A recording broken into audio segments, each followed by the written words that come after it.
कभी सोचा है कि एक मोटा हाथी जैसी बच्चों की बिल्कुल साधारण सी लगने वाली कविता असलियत में दिमाग को ट्रेन करने का एक जीनियस तरीका है? जी हाँ, ये सिर्फ मीठी धुनें नहीं है, बल्कि ये कहानी कहने और सिखाने के इतने पावरफुल टूल्स हैं जो पीढ़ियों से चले आ रहे हैं।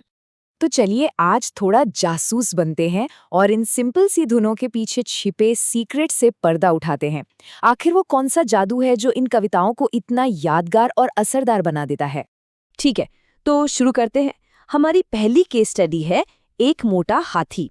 चलिए इस राइम को जरा ब्रेक डाउन करते हैं और देखते हैं कि ये बच्चों को सिखाती कैसे है।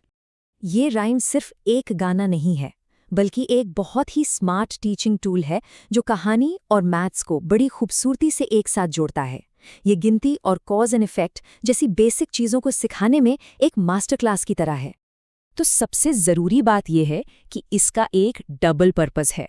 ये सिर्फ नंबर्स रटवाती नहीं, बल्कि ये भी दिखाती है कि कैसे एक चीज़ से दूसरी चीज़ होती है, जो बच्चों के लॉजिकल डेवलपमेंट के लिए बहुत ज़रूरी है। अब जरा यहाँ देखिए कैसे हर हाथी एक नई छोटी सी प्रॉब्लम लेकर आता है, जिससे गिनती सीखना एक मजेदार खेल बन जाता है।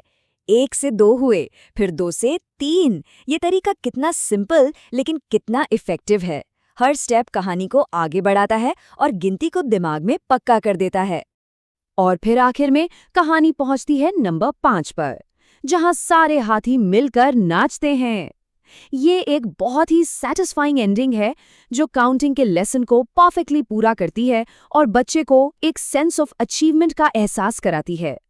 तो अभी हमने देखा लॉजिक से कहानी कहना। अब चलिए एक ऐसी दुनिया में चलते हैं जहां लॉजिक का कोई काम नहीं है। हमारी अगली राइम है ऊपर पंखा चलता है, जो बिल्कुल ही अलग स्टाइल इस्तेमाल करती है। शुरुआत देखिए कितनी शांत और आरामदायक है। एक पंखा, एक सोता हुआ बच्चा, ये एक लोरी के लिए एकदम परफेक्ट माहौल बनाता है। बहुत शांतिपूर्ण है ना? यहाँ कहानी में पहला मोड़ आता है जो अभी भी काफी लॉजिकल लगता है। बच्चे को भूख लगती है और उसे कुछ खाने को मिल जाता है। यहाँ तक तो सब कुछ नॉर्मल है। और यहीं पर चीजें थोड़ी अजीब हो जाती हैं। मूंगफली में दाना नहीं, हम तुम्हारे मामा नहीं। भला इन दोनों बातों का आपस में क्या कनेक्शन है? कुछ भी नहीं। और यही तो इस राइम का असली जादू है। ये बिल्कुल सपनों की तरह है, जहां चीजें बिना किसी लॉजिक के बस एक दूसरे से जुड़ जाती हैं। इस अजीब सी लगने वाली बात को समझने के लिए मामा की कल्चरल इंपॉर्टेंस को जानना जरूरी है।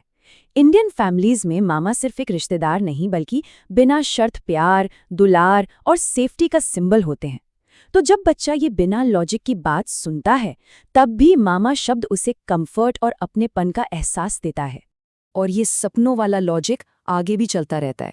मामा, कोटा, तोता, ये सभी रैंडम लेकिन जानी पहचानी चीजें हैं जो बच्चे के दिमाग को शांत करती हैं और उसे धीरे धीरे नींद की दुनिया में ले जाती हैं। तो अब हम लोक कथाओं के इस आरामदायक दुनिया से निकलकर सीधा कॉर्पोरेट जगत में जंप कर रहे हैं, जहां नर्सरी राइम्स सिर्फ कहानियां नहीं बल्कि प्रोडक्ट्स बन गई हैं। तो यहाँ लक्ष्य बिल्कुल अलग है। ये राइम बच्चों का ध्यान खींचने के लिए नर्सरी राइम के जाने पहचाने भरोसेमंद फॉर्मेट का इस्तेमाल कर रही है, लेकिन इसका असली मकसद एक मोबाइल ऐप का प्रमोशन करना है। यहाँ कोई छिपा हुआ मैसेज नहीं है। मतलब ये गीत एंटरटेनमेंट या एजुकेशन के पर्दे के पीछे नहीं है। ये तो सीधे सीधे कह रहा है कि एक ऐप डाउनलोड करो। इरादा बिल्कुल साफ है। चलिए इस स्लाइड पर एक नजर डालते हैं। लेफ्ट साइड में पारंपरिक राइम का लक्ष्य है सिखाना और आराम देना, और राइट साइड में इस मॉडर्न एड राइम का सिर्फ और सिर्फ एक ही लक्ष्य है, ऐप डाउनलोड करवाना। मकसद में आया ये बदलाव बहुत बड़ा और महत्वपूर्ण है। तो इन अलग अलग एग्जाम्पल्स के बाद सवाल ये है कि इन सभी में कॉमन क्या है? चाहे वो सदियों पुरानी हो या एकदम नई, इनके पीछे एक शक्तिशाली टाइम टेस्टेड फॉर्मूला काम करता है। तो इसका राज क्या है? सिंपल रिपीटिशन, प्यारे से कैरेक्टर्स और एक कैची धुन। ये एक ऐसा कॉकटेल है जिसे हमारा दिमाग भुला नहीं सकता। और यही वजह है कि ये फॉर्मूला इतना पावरफुल है, चाहे इसका इस्तेमाल गिनती सिखाने के लिए हो या कुछ खरीदने के लिए। और यहीं पर एक बहुत बड़ा सवाल सामने आता है।